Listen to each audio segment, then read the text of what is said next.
Hello, welcome to the channel. Guys, आज हम ये सीरीज़ शुरू कर रहे हैं जो आर्ट एंड कल्चर को कवर करेगी। इसकी हर लाइन अपने आप में एक क्वेश्चन होगी जो या तो पूछी गई है या पूछी जाएगी। ऐसा हमने इसको डिज़ाइन किया है। आई होप आपको ये सीरीज़ करने से काफ़ी फ़ायदा होगा यूपीएससी में और एसएससी में भी और अदर एग्ज़ाम्स में भी। तो बिना देरी के शुरू करते हैं इस सीरीज़ को, जिसमें हम टॉपिक शुरू करेंगे सूफीज़्म और भक्ति मूवमेंट को लेकर। ठीक है, सूफीवाद क्या था, यानी सूफी मत, और भक्तिवाद, इन दोनों के बारे में जानेंगे। थोड़ा थोड़ा जानते हैं यहीं से हम कि सूफीज़्म क्या था। देखो, सूफीज़्म आप समझो कि जो इस्लाम में जो कट्टरता थी, उस कट्टरता को कम करके उसमें थोड़ा उसे न्यूट्रल बनाना। यहाँ पर हमें ईश्वर से प्राप्ति के लिए किसी मध्यस्थ की ज़रूरत नहीं है।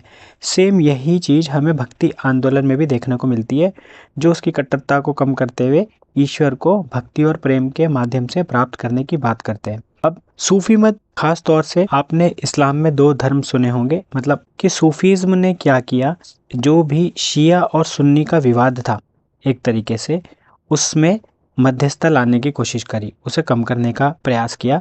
वहीं भक्ति आंदोलन में जो हम देख रहे हैं उसमें यही काम अलवार और नयनार, आपने सुने होंगे शब्द अलवार और नयनार, इनके बीच के तनाव को कम करने का प्रयास भक्ति आंदोलन करता है। अब हम इसकी विशेषताओं को ध्यान में रखते हुए आगे की सीरीज शुरू करते हैं। इसकी मुख्य विशेषताओं में सबसे पहले हम बात कर रहे हैं इसके उदय और विकास को लेकर, जिसमें इसके ओरिजिन और डेवलपमेंट की बात हम कर रहे हैं। अब इसका उदय कब हुआ, मतलब ये सूफीज़्म और भक्तिवाद, ये आंदोलन कब शुरू हुए, सूफीवाद और भक्तिवाद? तो 8वीं सदी में इसका आरंभ हम मानते हैं, originated in the 8th century. और इसका जो डेवलपमेंट हमें दिखता, पूर्ण विकास हमें दिखता है, वो पूर्ण विकास हमें 15th और 16th सेंचुरी में जाके दिखता है। अब यहाँ पर हम देखेंगे नैतिक उन्नति। देखो, इन दोनों ने ही क्या करा, रहस्यवादी भावना से मानवों के अंदर नैतिक उन्नति बढ़ाने में योगदान दिया। रहस्यवादी भावनाएं क्या है? देखो, ईश्वर को इन्होंने बस एक रहस्य ही रखा, ठीक है, और उस रहस्य, अब इसको तो रहस्य के अंदर कर दिया, लेकिन इसको जानने के लिए आप जब भी जान सकते हो जब आप अपना नैतिक उत्थान करो। तो इन दोनों पॉइंट्स का मतलब आई होप आपको क्लियर हुआ होगा। तीसरे पॉइंट में इसमें प्रचार और भाषा का जिक्र है, जो हमें ये बताता है कि ये एक तरीके से लोकतांत्रिक आंदोलन थे। इन्होंने जनमानस की भाषा का प्रयोग किया और अपने धर्म का प्रचार किया। जनमानस की भाषा, देखो, संस्कृत जो थी वो हायर लेवल पे बोली जाती थी, यानी जो ब्राह्मण या एजुकेटेड लोग थे उस वक्त के, वही यूज़ करते थे। तो बाकी जो लैंग्वेजेस थी, जो निम्न तबके के लोग थे, वो संस्कृत नहीं बोल पढ़ सकते थे। तो इसलिए इन्होंने जनमानस की भाषा में ही अपने धर्म को फैलाने का प्रयास किया। साथ ही इसमें हम देखते हैं सामाजिक एकता। देखो, इन्होंने क्या करा, जो भी मैंने पहले जिक्र किया था कि सूफीवाद में जो शिया और सुन्नी मतभेद थे उनको कम किया, और भक्ति आंदोलन ने वही काम यहाँ पे ऊंच नीच के मतभेदों को दूर किया। या फिर आप ये भी समझ सकते हो, मतलब ये तो है ही इसके साथ में, और साथ में क्या कह सकते हो आप कि जो अभी मैंने बताया था अलवार और नयनार, इनके बीच के मतभेदों को भी दूर किया। अब अलवार और नयनार क्या होते हैं? देखो, अलवार आप समझो विष्णु जी के जो मानने वाले थे वो अलवार कहलाते थे, और जो शिव के मानने वाले थे वो नयनार कहलाते थे। इनके बीच में आगे हम किसी टॉपिक में कवर करेंगे कि इनके बीच में किस किस तरीके के मतभेद थे, जब हम अलवार और नयनार को कवर करेंगे। फिलहाल इनके बीच में जो मतभेद होते थे वो दूर करने का प्रयास जो भक्ति आंदोलन ने किया, वही शिया और सुन्नी के मतभेदों को दूर करने का प्रयास सूफीवाद ने किया। यहाँ पर नेक्स्ट पॉइंट है हमारा ईश्वर और प्रेम। देखो, सूफी संतों ने ईश्वर और व्यक्ति के बीच प्रेम संबंध पर बल दिया। ये किसी धार्मिक कर्मकांड की बात नहीं करी कि भाई आप तो ईश्वर को जब भी पा सकते हो जब आप कोई स्पेशल चीज़ करते हो, जैसे कि ब्राह्मणों में था ना कि यज्ञ वगैरह करोगे आप तो ही आपको ईश्वर मिलेगा, लेकिन इन्होंने ऐसा नहीं किया। ये सिर्फ प्रेम संबंध थे। हमने देखा होगा कव्वाली, गज़ल, ये सब चीज़ें सूफीज़्म की ही देन है। सूफी मत के वर्गीकरण को देख रहे हैं, ये दो रूपों में हम इसे समझते हैं, बाशरा और पेशरा। मतलब जो सूफीवाद है ये बाशरा या फिर बेशरा, ये दो भागों में विभाजित है। अब बाशरा कौन लोग थे? बाशरा वो लोग थे जो इस्लामी विधान यानी शरिया का पालन करते थे, और बेशरा वो थे जो इस विधान में बंधे नहीं थे। ठीक है, जो इसको फॉलो करते थे इस्लामिक लॉ को वो बाशरा, और जो नहीं करते थे वो बेशरा। तो हम इन दो कैटेगरी में इनको बांटते हैं। अब आप देखोगे इसमें हमने क्या क्या चीज़ें बनाई हैं। ये जो बाशरा और बेशरा आप जो देख रहे हो ना, ये बाशरा और बेशरा ये कई सिलसिले होते थे, मतलब इसके कई सिलसिले थे, इसके भी कई सिलसिले थे। सिलसिला क्या होता है? एक समझो एक क्लास है उसका, उस क्लास के अंदर हर क्लास अपने आप में एक सिलसिला है। तो ऐसे चिश्ती सिलसिला, सुहरावर्दी, फिरदौसी, कदारी, इस तरीके से सिलसिले वो भी आप आगे देखोगे। तो उसमें से एक प्रमुख जो सिलसिला है उनके नाम हम यहाँ डिस्कस कर रहे हैं। जैसे उनमें सबसे प्रमुख है चिश्ती सिलसिला यानी चिश्ती ऑर्डर। अब ये क्या होता था, देखो इनका क्या सिद्धांत था, ये अद्वैतवादी थे और निजी संपत्ति के खिलाफ थे। मतलब ये घुमक्कड़ जीवन जीते थे, ये जहाँ जाते थे वहीं अपनी एक दरगाह सी बनाकर वहीं अपना रहना शुरू कर देते थे, फिर वो वहाँ से आगे बढ़ जाते थे, और वो जहाँ पर अपनी साधना करते थे या जहाँ पे भी वो समा बनाते थे अपना, उनके जाने के बाद वही चीज़ फिर एक दरगाह बन जाती थी और वहाँ लोग अपनी पूजा भक्ति के लिए जाया करते थे। अब सिद्धांत ये अद्वैतवादी। अद्वैत का क्या मतलब है? अगर इस शब्द को देखोगे आप तो द्वैत माने होता है दो, और अ माने नहीं, तो जो दो नहीं है यानी एक ही है। अद्वैत का मतलब आप समझ लो एक ही है। ठीक है, मतलब ये एक ही मानते हैं, ये ईश्वर को और इंसान को, इन दोनों को एक ही यूनिट मानते हैं, एक ही है, ये अलग नहीं है। ये खास तौर से ध्यान देने वाली बात है क्योंकि ये आगे भी काफ़ी चीज़ों में आपको देखने को मिलेगी। इसके साथ ही इनकी जीवन शैली कैसी थी? जैसे मैंने अभी कहा, ये योगियों की तरह जीवन जीते थे, एकदम सादा जीवन जीते थे। और इनके प्रमुख संतों में हम देखते हैं यह है मोइनुद्दीन चिश्ती, जो 1192 में भारत में इन्होंने नींव रखी थी।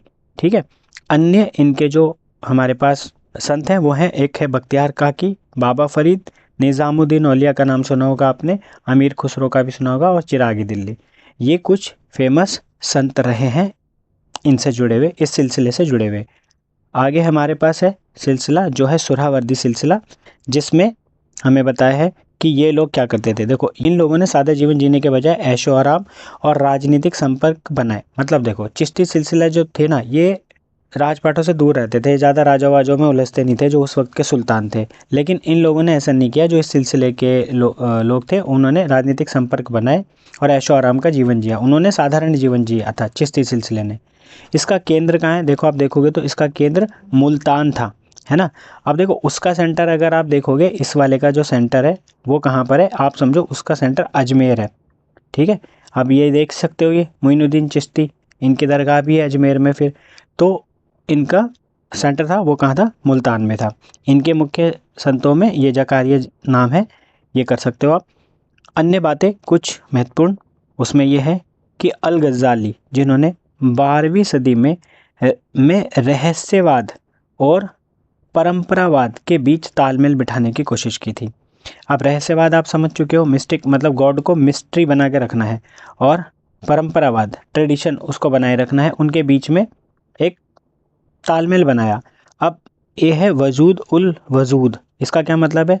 सूफी मत इस सिद्धांत पर आधारित है। इसका अर्थ होता है एकेश्वरवाद या सर्वेश्वरवाद। एकेश्वरवाद यानी ईश्वर एक सिंगल उसे मानना, और सर्वेश्वरवाद वो सबसे ऊपर वही हो। साथ ही सूफी मत जो हमने आशरा और बेशरा करा था, ये वही है बाशरा। ठीक है, ये बाशरा है और ये बेशरा।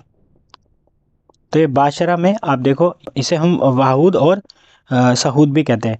तो ये जो बाशरा है इसमें देखो चिश्ती और सुहरावर्दी ये दोनों क्या होते हैं? सिलसिले, इनको कहते हैं हम सिलसिला। ठीक है, अभी हमने देखा था ऊपर। और बेशरा में देखो फिर कदारी, शत्तारी, फिरदौसी और नक्शबंदी। कहीं कहीं पे फिरदौसी आपको बाशरा में भी देखने को मिलेगा। तो मेन ये आपको ये भी याद रखना है कि ये सिलसिले किस किस में हैं। तो ऊपर वाले दो ये मेन यही है, और इन्हीं को बाशरा करते हो, यानी ये शरीयत के नियमों का पालन करते थे। फिर है हमारे पास चिश्ती और सुहरावर्दी सिलसिले में कुछ अंतर। देखो चिश्ती सिलसिला यहाँ है, सुहरावर्दी सिलसिला यहाँ है। देखो ये है अद्वैतवादी, मैंने अभी क्लियर किया था। अद्वैतवादी यानी एक ही मानना, ईश्वर को भी भक्त है उसको भी एक यूनिट मानते थे। अद्वैत वो अलग नहीं मानते थे। ठीक है, ये निजी संपत्ति के खिलाफ थे, योगियों जैसा जीवन जीते थे। ठीक है, और मोइनुद्दीन चिश्ती द्वारा इसकी नींव रखी गई थी है ना, 1192 में। इसका मुख्य केंद्र अजमेर है। अब इसके बाद यहाँ पर हम जाते हैं, जो हम देखते हैं कि ये आराम की ज़िंदगी जीते थे, राजनीतिक संपर्क इन्होंने बनाया, आर्थिक रूप से संपन्न थे जब ऐसा करेंगे तो। ये है शहाबुद्दीन सुहरावर्दी, इन्होंने इस सिलसिले को बनाया और फिर इसका केंद्र हम अजमेर देख रहे हैं। ये अजमेर नहीं है, ये मुल्तान है, ठीक है। अब इसके बाद ये देखो एक कदारी सिलसिला भी है, इसको है दारा शिकोह। दारा शिकोह आपने नाम सुना होगा, शाहजहाँ का लड़का, औरंगज़ेब का भाई। तो इसने कदारी सिलसिले से जुड़ा हुआ व्यक्ति था ये। अब इसमें एक इम्पॉर्टेंट क्वेश्चन मैं समझता हूँ यहाँ से बनते हैं। देखो, मोइनुद्दीन चिश्ती, जिनके जो शिष्य रहे वो कौन थे? बख्तियार काकी। बख्तियार काकी के कौन रहे? बाबा फरीद। बाबा फरीद के निज़ामुद्दीन औलिया। अब निज़ामुद्दीन औलिया के बाद उनके शिष्य बने अमीर खुसरो। अब देखो, इसके साथ ही यहाँ पर ये भी है कि नागौरी ये इनके साथ जुड़े हुए हैं, और चिरागे दिल्ली निज़ामुद्दीन औलिया के साथ, मतलब ये इन्हीं के साथ हैं। मोइनुद्दीन चिश्ती के बख्तियार काकी और नागौरी ये दोनों शिष्य थे, ठीक है, ऐसे बता रहा हूँ। और फिर बाबा फरीद के निज़ामुद्दीन औलिया और चिरागे दिल्ली ये दोनों हो गए, और निज़ामुद्दीन औलिया के अमीर खुसरो और ये वाले, ठीक है, बुरहानुद्दीन गरीब, ये हो गए। अब देखो, मोइनुद्दीन चिश्ती किसके समकालिक थे? मोहम्मद गौरी के, ये याद रखनी है। बख्तियार काकी किसके समकालिक थे? इल्तुतमिश के। बाबा फरीद बलबन के, और निज़ामुद्दीन औलिया गयासुद्दीन तुगलक के। ये इंपॉर्टेंट क्वेश्चन है, इसको याद रख लेना, ये समकालिकता पे पूछे जाते हैं। और ये कुछ जो पॉइंट्स हमने लिखे हैं, ये सारे पॉइंट्स आपको बताते हैं कि क्या क्या इंपॉर्टेंट पॉइंट्स आपको ध्यान में रखने चाहिए। आगे हमारे पास भक्ति मूवमेंट है। भक्ति मूवमेंट के ऊपर हम देखते हैं, इसका भी वही ओरिजिन पहले साउथ इंडिया से शुरू हुआ था, और ये 7वीं 12वीं सेंचुरी में शुरू हुआ था। दक्षिण भारत से शुरू हुआ है 7वीं 12वीं सदी मध्य। अब इसका जो फर्स्ट प्रोपेगेटर थे वो शंकराचार्य माने जाते हैं, उनको क्रेडिट इस चीज़ का मिलता है। मुख्य प्रचारक कौन है? शंकराचार्य। अब इनका जो पाथ रहा है, देखो, ईश्वर के प्रति व्यक्तिगत भक्ति को ही मुक्ति का मार्ग माना गया है, ठीक है, मुक्ति का मार्ग बताया गया है। एम्फेसाइज्ड इंडिविजुअल डिवोशन, भक्ति यानी भक्ति टुवर्ड्स गॉड, ठीक है, एज प्राइमरी पाथ। ये वर्ड याद रखना, प्राइमरी पाथ है ना, टू साल्वेशन। मुक्ति आपको का जो प्राइमरी पाथ है वो ईश्वर के प्रति डिवोशन ही है। तो भक्ति आपको पता ही किस पे आधारित है, सिर्फ डिवोशन पे ही आधारित है वो। अब आता है नेचर ऑफ गॉड। आप देखोगे जो वैष्णव संत थे, viewed the supreme soul as saguna. अब इसका क्या मतलब है? And accepted the unity of Brahman and the soul. देखो, यानी वैष्णव संत, याद है अलवार अभी मैंने बताए थे, ने परमात्मा को क्या करा है? सगुण बताया है। सगुण और निगुण क्या होता है? सगुण और निगुण आपने पढ़ा होगा। देखो, कई कई निर्गुण भी लिखा रहता है, कभी कभी निर्गुण ऐसा भी लिखा मिलेगा, और ये हो सकता है ये निगुण भी लिखा हो, बस ये ना हो, निगुण भी लिखा हो। ये वो होते हैं जो ईश्वर की भक्ति करते हैं, लेकिन ईश्वर को कोई मूर्ति पूजा में नहीं रखते, किसी तरीके की मूर्ति नहीं बनाते। सगुण वाले मूर्ति बनाकर पूजा करते हैं। तो ये मेन डिफरेंस अभी याद कर सकते हो आप इसके बारे में। तो वैष्णव संतों ने परमात्मा को सगुण बताया, और ब्रह्मा और जीव की एकता को स्वीकार किया। मतलब ब्रह्मा और जीव एक ही है, मतलब उनकी एकता है। देखो, अलग तो रखेंगे ये, लेकिन उसके बीच में एकता बनाएंगे। वो कैसे, वो हम जो उस टॉपिक में देखेंगे, अभी कवर करेंगे। अब आता है इसके जो मुख्य संत है और क्या शिक्षाएं रही। देखो, इसके मुख्य संतों की बात करें अगर हम, तो मुख्य संतों में देखो रामानुज। ये रामानुजन से मत वो कर देना, जो मैथमेटिशियन थे ये रामानुज हैं, और ये वैष्णव संप्रदाय से ही जुड़े हुए हैं। इसमें खास तौर से आप पहले यहाँ देखो क्या करें ना, विशिष्टता द्वैत दर्शन बनाए। ये बहुत इंपॉर्टेंट बातें हैं कि ये पूछता है आपसे कि ये दर्शन किनका था। ये वैष्णव संत थे, और इनका खास तौर से जो चोल शासक थे उनसे विरोध चलता रहता था इनका। निम्बार्क इनके समकालिक थे, जैसे ये हैं रामानुज, ऐसे ही क्या थे, निम्बार्क भी थे। ये दोनों समकालिक थे, ये मेन इनके बारे में ध्यान रखना है। फिर इनके बाद एक और है माधवाचार्य। ये माधवाचार्य ने द्वैतवाद दर्शन बनाया। ये इंपॉर्टेंट क्वेश्चंस हैं, ठीक है। और ये लक्ष्मी नारायण के हैं। माधव आप जानते हैं कृष्ण जी का नाम भी है, तो उसी तरीके से ये लक्ष्मी नारायण के उपासक थे, ये भी आप कर सकते हैं। वैष्णव तो हैं ये सारे। इसके बाद मुख्य संतों में हमारे पास रामानंद। रामानंद देखो, ये जो रामानुज थे इन्हीं के शिष्य थे। देखो यहाँ मिलेगा शिष्य थे, और उन्होंने, इनका जो योगदान रहा है वो बहुत एक बड़ा योगदान है। अगर आप देखो तो हमने देखा था जो भक्तिवाद का उदय हुआ है ना, वो दक्षिण भारत में हुआ था, लेकिन ये दक्षिण भारत से उत्तर भारत में जो पहुंचाया ना जिन्होंने भक्तिवाद को, वो रामानुजी थे। इन्होंने हिंदी उपदेश हिंदी में दिए। इनके मुख्य शिष्य आप देखो कौन कौन है। रैदास नाम सुने होंगे आपने, कबीर और धन्ना, ये तीनों इनके शिष्य रहे हैं। अब हमारे पास अगले खुद कबीर हैं। कबीर आपको मालूम ही है, कबीर के बारे में भी, ये निर्गुण उपासक रहे हैं, हिंदू मुस्लिम एकता पर बल देते थे, सिकंदर लोदी के समकालिक थे, और इनके गुरु आपने देख लिया रामानंद है, गृहस्थ जीवन ये जीते थे। इनके बारे में कुछ इंपॉर्टेंट बातें। साथ ही अगले हैं नानक। नानक के बारे में भी आप जानते हो, ये भी निगुण होंगे, एकेश्वरवादी हैं। इनके गीत आदि ग्रंथ में संकलित हैं, ये भी आप देख सकते हो। दादू, ये भी निगुण उपासना करते थे, निगुण उपासक थे, गृहस्थ रहे ये भी, यानी ये जंगलों वंगलों में नहीं चले गए, इन्होंने अपना घर पे रह के ही आध्यात्म को आगे बढ़ाया। सांप्रदायिक मार्ग का उपदेश दिया। इनके मुख्य जो शिष्य रहे हैं वो कौन रहे? सुंदरदास।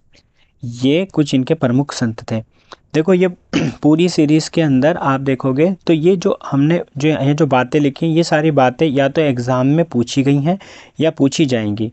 इसका पीडीएफ हम डिस्क्रिप्शन लिंक में डाल देंगे, आप वहाँ से इसको डाउनलोड कर सकते हैं, या फिर आप अगर अपने लेक्चर देखा तो आप साथ साथ अगर नोट करते रहें तो बहुत अच्छी बात है, क्योंकि मैंने यहाँ जो बीच बीच में कुछ कुछ बातें बोली वो भी आपके लिए बहुत काम की थी।